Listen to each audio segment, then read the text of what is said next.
성령님이 오시면 두려움은 물러간다라는 제목으로 함께 은혜를 나눕니다. 2026년을 맞아 수출 기업들이 뽑은 올해의 사자성어가 있는데 마부작침이라고 합니다. 이 뜻은 도끼를 갈아 바늘을 맞는다라는 뜻이에요. 포기하지 않고 노력하게 되면 어떠한 일이든지 이룰 수 있다라는 말입니다. 올해의 수출 환경이 얼마나 어려운지를 역설적으로 말해주고 있는 것 같습니다. 그럼에도 굉장히 긍정적이고요. 또 희망찬 말이라 참으로 좋습니다. 마부작침입니다. 오늘 본문 말씀과 연관해서 떠오르는 옛말 중에 이러한 말도 있습니다. 사람은 문제보다 두려움 때문에 무너진다. 외부의 문제보다 마음의 문제가 더 심각한 문제라는 말이고요. 하나님도 우리의 인생의 문제를 먼저 다루지 아니하시고 두려워하는 마음을 먼저 다루신다라는 것입니다. 그래서 하나님은 이렇게 말씀하십니다. 두려워하지 말라. 내가 너와 함께한다. 놀라지 말라. 나는 내 하나님이라 말씀하십니다. 영적인 마부작침입니다. 포기하지 말라라는 얘기예요. 끝까지 주님 의지하고 나아가면 하나님께서 역사하실 줄로 믿습니다. 하나님은 이 약속을 말로만 주지 아니하시고 성령님을 보내주셨습니다. 그래서 실제로 이루어 주시는 분이십니다. 여러분, 새해를 맞아 알지 못할 막연한 두려움이 혹시 있는지요? 삶 가운데에 염려되는 것이 있는지요? 오늘 성령의 역사로 두려움이 물러가게 되기를 바라겠습니다. 첫째로 우리는 먼저 성경이 말하는 두려움에 대해 알아야 합니다. 직시할 때 물러갑니다. 성경에서 말하는 두려움이란 단순한 감정이 아니에요. 단순한 감정이 아니라 하나님보다 현실이 더 커 보이는 현상, 이것을 성경이 말하는 두려움이라고 합니다. 두려움이 있다는 것은 이러한 상태에 있다는 것입니다. 상황이 나를 결정한다고 느끼고, 미래가 닫혀 있다고 느끼고, 하나님이 멀어졌다고 느끼는 것입니다. 그래서 두려움은 단순한 공포가 아니라 하나님과의 관계가 무너졌을 때 오는 영적인 공황 상태입니다. 오늘 본문에 등장하는 이스라엘 백성들의 상태가 그러했습니다. 이사야 41장의 배경은 살펴보면 이렇습니다. 바벨론의 포로로 잡혀간 지가 어느덧 70년이 다 되었습니다. 이스라엘 백성들은 이미 70년 전에 나라를 잃어버렸습니다. 성전도 무너졌고 왕도 잃어버렸고 땅도 잃어버렸습니다. 완전히 망해버렸습니다. 그들은 스스로에게 오랫동안 질문했습니다. 우리는 하나님의 백성인데 왜 이렇게 되었을까? 하나님은 과연 아직까지 우리와 함께 하실까? 그들의 마음엔 두려움이 가득했습니다. 절망이 가득했습니다. 영적인 공황 상태입니다. 회복에 대한 말씀도 있었어요. 예레미야가 70년 만에 돌아온다라는 말씀도 주셨고요. 그때가 거의 다 되었지만 조금도 바뀐 것이 없어요. 환경은 조금도 달라진 것이 없어요. 계속해서 그들은 바벨론의 지배를 받고 있고요. 아무런 변화도 보이지 않았던 것입니다. 그들의 두려움은 구체적으로 무엇이었을까요? 세 가지로 요약이 됩니다. 먼저 미래에 대한 두려움입니다. 그들은 이렇게 생각했습니다. 우리는 다시 고향에 돌아갈 수 있을까? 우리 민족은 이제 끝난 것이 아닐까? 여전히 바벨론은 세계 최강대국이었습니다. 그러나 이스라엘은 모든 것이 무너진 나라 잃은 민족이었을 뿐입니다. 미래가 불안하지요. 기댈 수 있는 것이 아무것도 없다는 말입니다. 미래가 희박했습니다. 그들의 두려움은 둘째로 정체성의 혼란으로 이어졌습니다. 그들은 이렇게 느꼈습니다. 우리는 선택받은 민족이 아니라 버림받은 민족이 아닐까? 버림받은 민족으로 우리는 지금 있는 것은 아닐까? 예전엔 선택받은 민족이었더라도 이제 우리는 완전히 버림받은 것은 아닐까? 나라가 무너지고 성전이 무너졌다는 것은 버림받은 민족으로 느끼기에 충분한 사건이었습니다. 그래서 그들은 혼란스러웠습니다. 정말 우리가 하나님의 사랑을 받는 백성인가? 하나님이 사랑하시는 민족인가? 두려웠습니다. 세 번째로 그들의 두려움은 실패에 대한 두려움이었습니다. 그들은 알고 있었습니다. 이 모든 일이 우리의 죄 때문이다. 우리의 잘못이지. 우리가 그렇게 살았지. 우리는 악을 행했고 죄를 범한 자들이다. 그들의 두려움은 단순한 외부의 위협이 아니었어요. 외부에 다가오는 위협만이 아니라 죄책감이었습니다. 자기 자신조차 부정할 수밖에 없는 이 포함된 이 깊은 두려움이었습니다. 그래서 하나님은 이들의 인생의 문제를 먼저 다루시기 전에 마음부터 새롭게 다루시고 계십니다. 그래서 이렇게 말씀하세요. 두려워하지 말라. 내가 너와 함께함이니라. 놀라지 말라. 나는 내 하나님이 됨이니라. 내가 너를 굳세게 하리라. 참으로 너를 도와주리라. 참으로 나의 의로운 오른손으로 너를 붙들리라. 하나님께서 그들의 현실의 문제를 먼저 다루시기 전에 그들의 마음을 다루시기를 원하셨던 것입니다.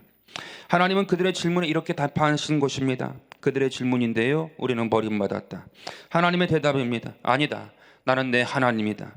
그들의 질문입니다. 우리는 혼자다. 하나님의 대답입니다. 아니다, 내가 너와 함께한다. 우리는 약하다. 아니다, 내가 너를 굳세게 한다. 우리는 무너질 것이다. 아니다, 내가 너를 붙든다.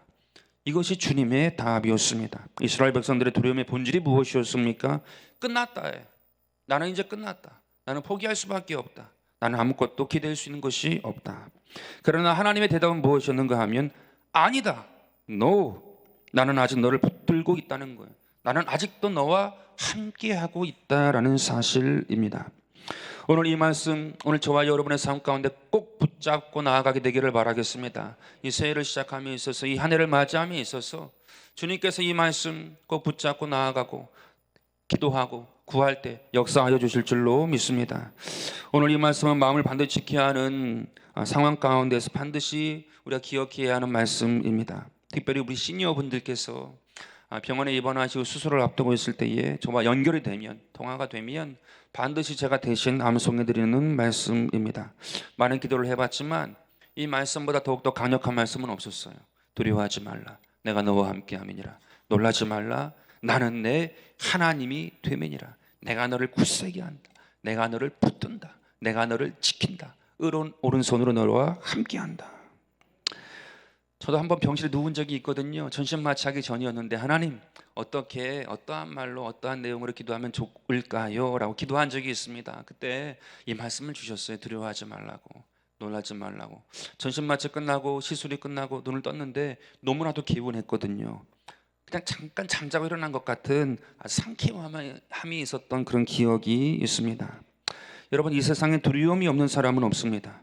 그러나 하나님이 계신 사람과 하나님이 없는 사람은 나누어집니다. 혹시 두려움 가운데 계신 분이 계신지요? 주님 때문에 두려워하지 않게 되기를 바라겠습니다. 주님 때문에 놀라지 않는 저와 여러분 되기를 주의 이름으로 축원드립니다. 둘째로, 성령님은 어떠한 분이실까? 성령님이 누구신지 분명하게 할 때 어떤 두려움도 이길 수 있는 줄로 믿습니다. 이사야는 성령님을 이렇게 소개해요. 이사야 11장 2절에 야훼의 영, 곧 지혜와 총명의 영이요, 모략과 재능의 영이요, 지식과 야훼를 경외하는 영이다 라고 말하고 있습니다. 성령님을 총 6개의 단어로 묘사하고 있지요. 지혜, 총명, 모략, 재능, 지식, 경외. 이 내용을 4개로 묶어 설명하면 참으로 은혜가 됩니다. 먼저 성령님은 어떠한 분이시냐? 지혜와 총명의 영이라고 말씀하고 있습니다. 지혜와 총명에는 이런 의미가 있습니다. 지혜는 무엇이 옳은지 아는 능력이고요, 총명은 무엇이 중요한지 분별하는 능력입니다. 즉 성령님은 어떠한 분이신가 하면 혼란 속에서도 지혜와 총명으로 길을 보게 하시는 분이세요. 그래서 가장 좋은 길을 아시고 우리에게 그 길로 인도하여 주시는 것입니다. 여러분, 사람은 그런 것 같습니다. 두려울수록 시야가 좁아지지요. 문제만 크게 보이고 하나님이 보이지 않습니다. 어떻게 해야 할지 알지 몰라요. 어디로 가야 할지 알지 못합니다. 그래서 마음에 이러한 생각이 들어요. 왜 이런 일이 나에게 일어나는 것일까? 왜 나만 이렇게 당하는 것일까? 이런 상황에 빠지는 것일까? 환경과 상황만 탓하더란 말입니다. 왜 그런 것입니까? 시야가 좁아졌기 때문에 그렇습니다. 그러나 성령님이 임하시면 하나님이 지금 나에게 무엇을 원하시는가? 하나님이 나에게 주시는 메시지는 무엇인가? 질문이 바뀌게 됩니다. 그런 성령님께서 무엇이 옳은지, 무엇이 중요한지 분별하게 하셔서 우리를 인도하시는 거예요. 그분이 지혜와 총명의 영이십니다. 성령님의 모습이세요. 지혜와 총명을 주시어서 무엇이 옳은지 무엇이 중요한지 분별하게 하시고 우리를 그 선한 길로, 복된 길로 인도하여 주시는 것입니다. 저는 개인적으로 기도 속에서 지혜와 총명의 기도를 가장 많이 합니다. 영을 많이 구하고요, 또한 경험을 합니다. 내 삶에 문제가 생겼을 때에, 교회에 문제가 생겼을 때에 조용히 주님께 물어요. 무엇이 옳은지, 무엇이 중요한지 분별하게 하여 주옵소서. 이 상황에서, 이 환경에서 잘 모르겠습니다. 뿌였습니다. 하나님, 무엇이 옳고 무엇이 중요한지 분별하게 하여 주옵소서. 그러면 하나님이 떠오르게 하는 생각이 있어요. 그 생각을 가지고 붙잡고 기도하고 구하게 되면 하나님께서 해결하는 것을 매번 경험합니다. 특별히 여기 리더들 많이 계시지 않습니까? 리더들에게 지혜와 총명의 영이 임하여서 사람을 살리고 하나님께 영광을 돌리게 되기를 바라겠습니다. 다 부모님이시지요? 배우자가 있으시지요? 아직 홀로이십니까? 마찬가지예요. 가정의 리더입니다. 지혜와 총명의 영을 구하셔서 우리 가정이 어떻게 나아가면 좋을지, 내 배우자에게 어떻게 행하면 좋을지, 내 자녀에게 어떻게 행하면 좋을지, 내가 홀로 된 인생인데 내가 하나님의 지혜와 총명을 받아 어떻게 살아야 할지, 하나님의 인도를 받고 살아가는 저와 여러분 되기를 바라겠습니다. 두 번째로 성령님은 모략과 재능의 영이라고 말씀하고 계세요. 여러분, 모략이 무엇일까? 인간적인 모략은 잔꾀이지요. 꾀를 내는 것입니다. 그러나 야훼의 영이신 모략은 어떻게 해야 하는지 아는 힘이에요. 어떻게 해야 하는지 아는 능력이란 말입니다. 재능은 실제로 해낼 수 있는 힘입니다. 실제로 감당할 수 있는 능력입니다.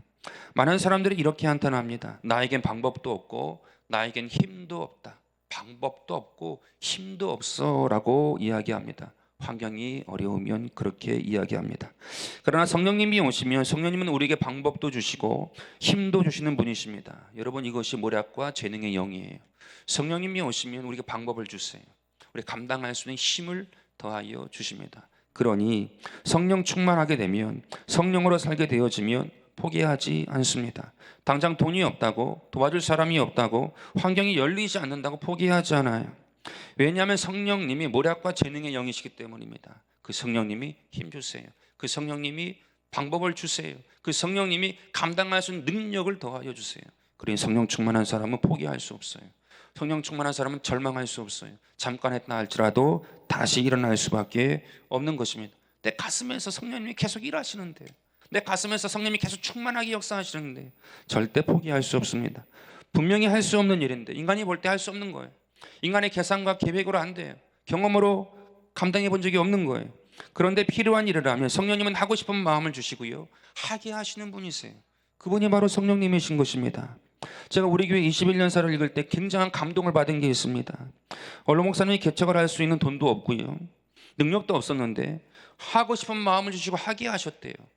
경험으로 또 계산으로 안 되는 건데 성령께서 그 마음 가운데 감동을 주셔서 하게 하시고 하고 싶은 마음을 주시고 하게 하셨다는 거예요. 모략과 재능의 영이 역사하신 것입니다. 우리 교회가 성령님의 모략과 재능의 영으로 시작한 줄로 믿습니다. 우리 교회의 시작이 성령의 역사인 줄로 믿습니다. 주님께서 붙드시고 함께하여 주시는 것입니다. 오늘 이 중에 특별히 사업하시는 분들 계시지요. 사업하시는 분들에게 성령님의 방법과 능력이 임하게 되기를 바라겠습니다. 모략과 재능의 영이 임하게 되기를 바라겠습니다. 이런 말 하지 마세요. 방법이 없다, 길이 없다, 힘이 없다, 포기하지 마시기 바랍니다. 성령님의 모략과 재능의 영을 구하게 되기를 바라겠습니다. 구하세요. 구하세요. 하나님께 구하세요. 모략과 재능의 영을 주옵소서. 방법과 감당할 힘을 주시옵소서. 할 수 있다, 하면 된다, 해보자의 마음으로 방법을 찾고 실제로 해내는 축복이 여러분 삶 가운데 있게 되기를 바라겠습니다. 여러분, 이게 직장인들 계시잖아요. 직장인들도 마찬가지입니다. 직장 생활할 때 주님이 주시는 모략과 재능이 필요해요. 요셉이 그랬습니다. 다가올 가뭄이 어떻게 해야 할지 요셉만 알았습니다. 요셉의 이야기를 듣고 바로 왕이 이렇게 이야기합니다. 창세기 41장 38절에 바로가 그의 신하들에게 이르되 이와 같이 하나님의 영에 감동된 사람을 우리가 어찌 찾을 수 있으리요 하고 요셉에게 이르되 하나님이 이 모든 것을 내게 보이셨으니 너와 같이 명철하고 지혜 있는 자가 없다라고 이야기하고 있습니다. 요셉이 바로에게 칭찬을 받고 있어요. 왜 칭찬을 받고 있는 것입니까? 요셉이 지혜로 흉년의 의미를 해석해요. 그리고 총명으로 국가적 위기를 읽어냅니다. 모략으로 7년간 곡식을 저장해야 된다는 전략을 세우고요, 재능으로 실제 행정 시스템을 돌려요. 그래서 7년 흉년의 이 내용을 극복하게 하더란 말입니다. 지혜와 총명과 모략과 재능의 영이신 성령님이 역사하신 거예요. 그 성령님이 요셉과 함께하니 요셉이 애굽의 총리가 된 것입니다. 요셉 개인의 능력이 아니고 성령 하나님이 함께 하셨기에 이루어진 역사입니다. 직장인들에게 하나님의 영이 임하여 일하게 되기를 주의 이름으로 축복합니다. 셋째로 지식의 영이에요. 여기서 지식은 정보가 아니에요. 단순한 정보의 파편들이 아닙니다. 하나님을 아는 인식이에요. 야훼의 영, 지식의 영은 하나님을 아는 인식이지요. 그래서 지식의 영은 현실을 하나님의 시선으로 보게 하는 것입니다. 하나님의 지식으로 보게 하더라는 얘기입니다. 예를 들어 현실에서 무언가 실패하게 되면 이러한 말들을 하잖아요. 나는 실패자다, 저 사람은 실패자다, 손가락질합니다. 그렇게 보고 그렇게 말을 합니다. 그러나 성령으로 충만한 사람은 이렇게 말하지요. 나는 하나님의 붙드시는 사람이다. 하나님이 함께 하시는 사람이다. 하나님이 나와 함께 하신다. 부정적으로 절대 말하지 않습니다. 절망적으로 절대 말하지 않습니다. 왜 그런 것입니까? 하나님의 시선으로 보기 때문에 그래요. 하나님의 인식으로 현실을 보기 때문에 절대로 절망적으로 얘기하지 않아요. 하나님의 눈으로 보니까 절대로 절망이 아니거든요. 하나님의 기적이 숨어 있을 뿐입니다. 다시 말해서 두려움의 정체는 눈에 보이는 현실에 기반합니다. 내가 보기에 나는 실패자다. 내가 보기에 나는 끝났다. 그러나 성령님은 미래와 희망을 말씀하세요. 하나님에게 모든 것이 오케이고 가능하시니까요.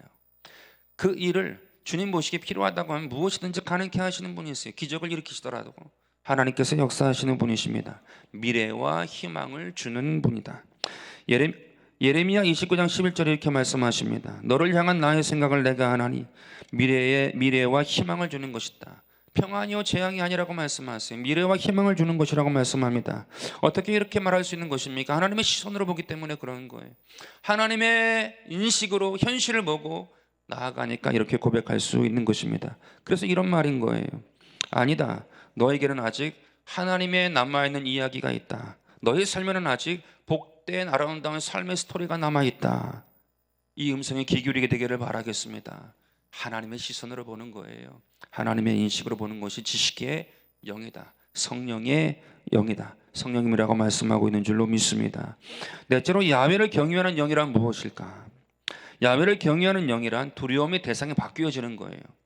이전에 두려워하는 것이 있었는데 그것을 두려워하지 아니하고 이제 새로운 두려움이 새로운 것을 보게 되는 것입니다. 사람은 존귀하지만 이 세상에 죄가 들어왔습니다. 죄가 들어온 이상 항상 무언가를 두려워하는 존재가 되었습니다. 상황을 두려워하거나 사람을 두려워하거나 실패를 두려워합니다. 근데 성령님은 우리에게 오셔서 두려움의 대상을 바꾸어 버리셨습니다. 이제는 하나님만 두려워하는 사람이 되게 하시는 거예요. 여러분, 이것이 야훼를 경외하는 영입니다. 야훼 하나님이 함께 하시면 세상에 두려운 것이 아니에요. 단지 하나님 앞에 하나님이 두려운 거예요. 내가 혹시 범죄한 것이 없는가? 내가 혹시 하나님 뜻대로 하지 아니한 것은 있지 않은가? 그것 하나가 두려운 것이지 세상에 두려운 것이 아닙니다. 예전에 70이 넘으셔서 예수 믿고 교구 생활까지 열심히 하시던 우리 여성 할머니 집사님이시죠. 우리 할머니 집사님이 계셨는데 기억나는 게 뭐냐면 저만 보면 기도문 좀 써달라고 대표기도 헌금기도. 왜냐하면 한두 번만 그런 게 아니에요. 계속해서 저만 보면 기도 써달라고 그러셨어요. 이제 본인이 이제 연세가 이제 70이 넘은 다음에 예수를 믿었는데 너무 기쁘고 감사해서 또 열정을 가지고 이제 신앙생활을 하고 싶어 하셔가지고 선교회를 들어갔단 말이에요. 동날 전도하는 곳에 들어가셔가지고 너무 기쁘니까 감사하니까 어떻게 보답할까, 어떻게 그 기쁨을 표현할까, 그 마음을 가지고 하신 거예요. 근데 이제 연륜도 있고 열정까지 있으시니까 뭐 몇 년 믿고 그게 아니고 대표기도 부탁하고 헌금기도를 많이 부탁하더란 말입니다. 그래서 그렇게 기도가 많이 필요했다고, 자기가 짧은데 하려고 하니까 어려웠다. 그러면서 그분이 이러한 간증을 하신 적이 있어요. 목사님, 제가 이렇게 기쁘고 감사하지만 사실 저는 원래 삶 가운데 두려움이 너무나도 많았던 사람입니다. 근심과 걱정이 많았습니다. 왜냐하면 제가 젊은 날에 남편이 먼저 소천했습니다. 딸 둘이 있었는데 이 두 딸을 어떻게 키워야 할지, 다 여자잖아요. 아빠가 없는, 남자가 없는 집안에서 이 두 딸을 어떻게 키워야 할지, 또 누군가를 만나고 가정을 이루어야 되는데 그것이 정말로 잘 될지, 그런 미래에 대한 두려움, 걱정이 있는 거죠. 엄마로서의 걱정이 있는 거예요. 또 내가 어떻게 버려 먹여 살아야 할까? 여자의 몸인데 두 딸을 어떻게 내가 먹여 살려야 할 것인가? 또한 내 건강이 지탱할 수 있을까? 내 체력이 감당할 수 있을까? 너무 두려웠대요. 염려와 근심이 너무나도 많았다라는 것입니다. 그런데 예수님 알고 예수님 믿고 주의 성령께서 함께 하셔서 기쁨을 주시고 감사를 주시니까 자기가 매일 복음 전하는 그 기쁨으로 산다라고 고백한 적이 있으십니다. 한 연세 많으신 우리 할아버지 집사님도 이러한 말씀하신 적이 있으세요. 목사님, 저도 삶 가운데에 참 많은 두려움이 있었습니다. 왜냐하면 내가 오늘 하루 나가지 아니하면 먹고 살 게 없습니다. 내가 움직이지 아니하면 먹고 살 게 없습니다. 내가 무엇인가 하지 아니하면 누구도 우리를 지켜주고 도와줄 수 있는 사람이 아무도 없습니다. 평생 긴장하고 살았대요. 평생 걱정하고 살았대요. 평생 두려움 가운데 살았대요. 근데 예수 믿고 은혜를 받았고, 요즘에는 자기가 집에 조그마한 좌식 책상이 있는데 거기에 앉아가지고 노트를 꺼내놓고 성경 말씀을 필사하면 그렇게 평안하고 좋대요. 세상에서 그렇게 막 바쁘게 어지럽게 힘들게 사는데 잠깐이라도 그 몇 자 필사를 하면 하나님의 평강이 함께 하신다는 그 느낌, 기쁨이, 감동이 밀려온대요. 근데 자기가 그 기쁨과 감사 가운데 살아가고 있다라고 이야기하신 적을 들은 적이 있습니다. 야훼의 영이 이분들에게 임한 줄로 믿습니다. 이전 것을 두려워하지 아니하고 하나님만 바라보는 거예요. 하나님만 생각하게 된 것입니다. 성령님이 임하시면 가장 높은 분을 내 마음에 모신 거예요. 가장 높은 분이 내 마음에 계시기에 모든 두려움이 물러가는 것입니다. 따라서 6개의 단어, 지혜, 총명, 모략, 재능, 지식, 경외로 설명된 성령님을 요약하면 이렇습니다. 성령님은 길을 보여주시고요, 버틸 힘을 더하여 주시고요, 우리의 정체성, 하나님의 시선으로 나를 다시 보게 하시고요, 발견하게 하시고요, 세상이 아닌 하나님만 두려워하게 하시는 분인 줄로 믿습니다. 이분이 성령님이세요.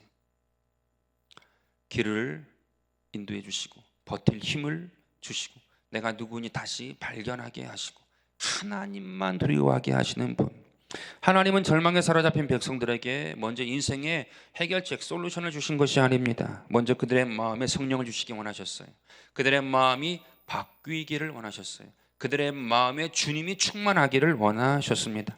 오늘 우리 모두가 이런 하나님의 마음을 알아 우리의 마음을 활짝 열고 성령님을 인정하고 환영하고 모셔드림으로 길을 보고요, 버틸 힘을 얻고요, 내 정체성을 발견하고요, 주의 시선으로 나를 볼 수 있는 눈이 열리게 되고요, 하나님만 경외하는 저와 여러분 되기를 주의 이름으로 축원드립니다. 성령 충만한 사람이 되어서 이 한 해를 승리하게 되기를 바라겠습니다. 셋째로, 그렇다면 성령님을 내 마음에 어떻게 모셔드릴 수 있을까요? 마지막 질문이 되겠습니다. 성경에 보면 성령님은 하나님의 영이라고 하지요. 온 우주 만물 가운데에 계신 분이십니다. 그래서 태초부터 수면 위를 운행하셨다 하십니다. 그리고 아무도 없는 곳에 아무 곳에나 임하지 아니하시고요, 그리스도의 영이라고 말씀하세요. 그래서 예수 그리스도를 믿음으로 고백한 자 가운데 임하시는 분이 성령님이십니다. 그래서 성경은 성령님을 우리가 받아야 할 하나님의 선물이라고 표현합니다. 사도행전 2장 38절인데요 베드로가 이르되 너희가 회개하여 각각 예수 그리스도의 이름으로 침례를 받고 죄사함을 받으라 그리하면 성령을 선물로 받으리니 라고 말씀하고 있습니다. 성령님이 누구라고요? 선물이래요. 선물을 바로 성령님이시다. 믿는 자에게 주신 하나님의 선물이다 말씀합니다. 여러분, 질문 하나 드리고 싶습니다. 여러분은 무엇을 선물이라고 하나요? 여러분에게는 무엇이 선물이 되시나요? 여러분은 무엇을 선물이라고 또한 이야기하시나요? 저는 이런 것 같아요. 마음이 담긴 것이 선물이다라고 생각을 합니다. 비싼 것, 희귀한 것, 뭐 대단히 막 독특한 거 그런 것일 수도 있겠지만 거기에 마음이 담겨 있지 않다라고 하면 뇌물이잖아요. 마음이 담기면 가격의 문제가 아니고 선물이 됩니다. 진심 어린 마음, 사랑하는 마음으로 주면 그것은 뇌물이 아니라 선물이 됩니다. 하나님의 마음이 담겨 있고 예수 그리스도의 마음이 담겨 있는 분이 성령님이시잖아요. 우리가 진심으로 죄를 고백하고 성령님을 사모하면 성령께서 그 가운데 임하십니다. 왜냐하면 선물이기 때문에 그래요. 주님의 마음이 담겨 있어요.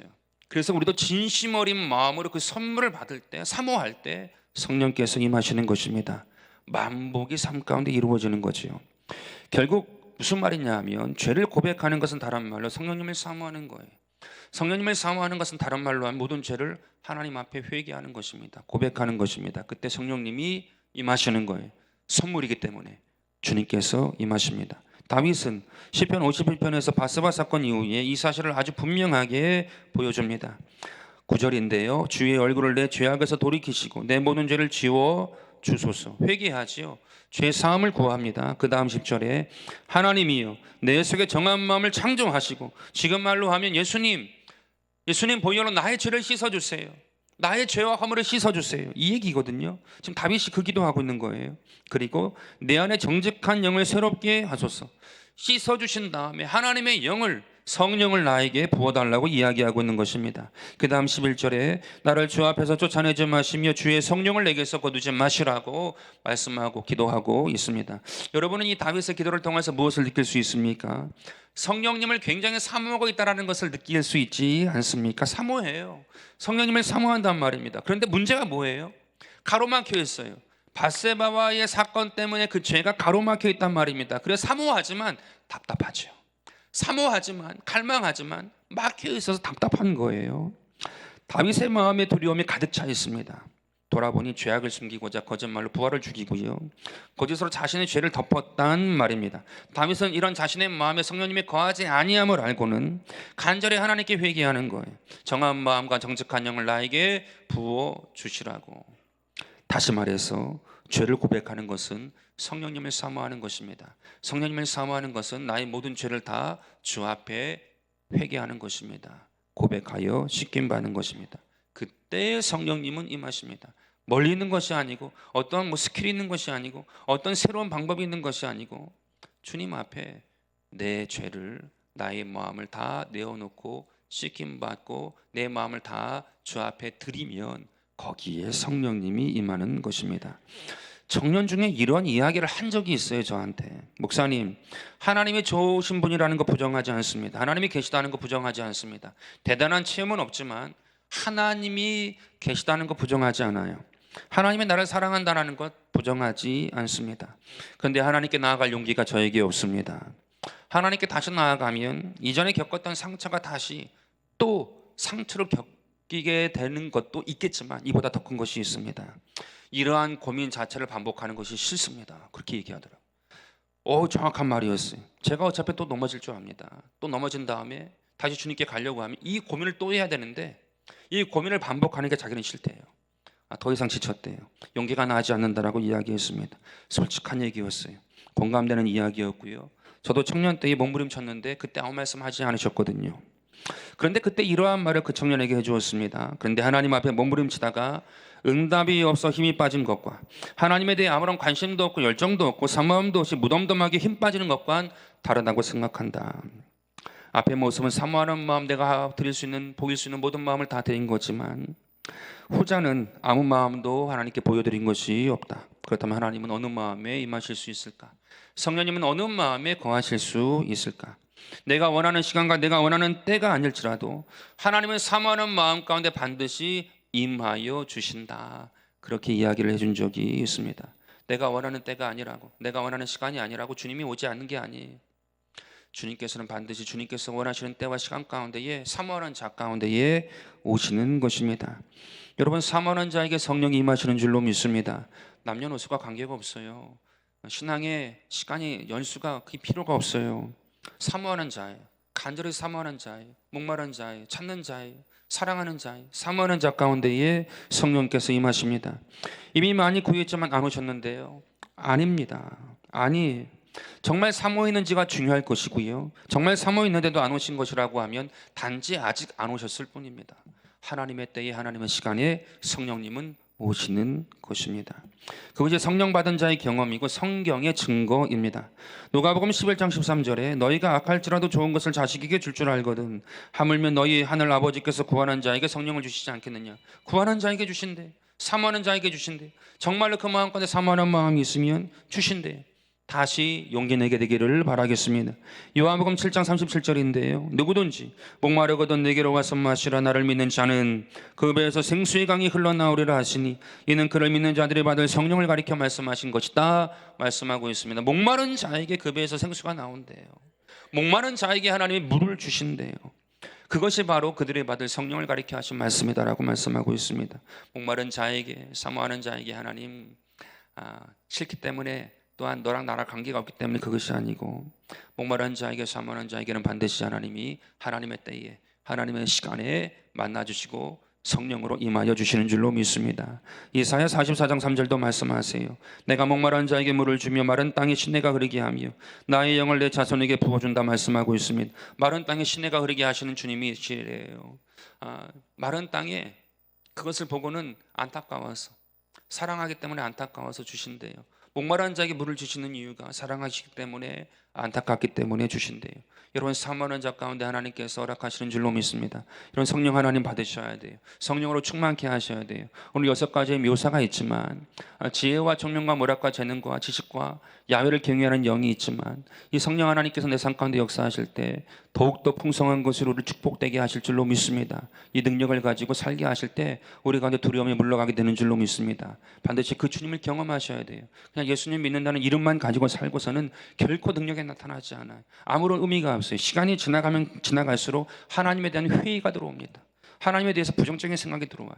하나님을 정통으로 만나지 못한 내 잘못이 있는데, 하나님을 사모한 적도 없고 목마른 적도 없는데 어떻게 하나님을 정통으로 만날 수 있겠습니까? 사모하고 간구하고 간절한 마음을 가지고 나아가시면 반드시 만나 주시는 줄로 믿습니다. 여러분, 새해를 맞아 혹시 막연한 두려움이 있다면 오늘 이 시간 성령님을 인정하고 환영하고 모셔드리고 사모하게 되기를 바라겠습니다. 성령의 충만함을 받아서 반드시 삶의 회복을 경험하세요. 삶의 복을 경험하세요. 삶의 능력을 경험하세요. 삶의 희망을 경험하세요. 미래의 희망을 경험하시고 하나님께 영광 돌리는 삶으로 날마다 나아가게 되기를 주 예수 이름으로 축원드립니다. 그래서 인생에 다가오는 두려움, 찾아오는 두려움을 물리치고 성령님과 함께 동행하고 승리하는 저와 여러분 되기를 주 예수 이름으로 축원드립니다.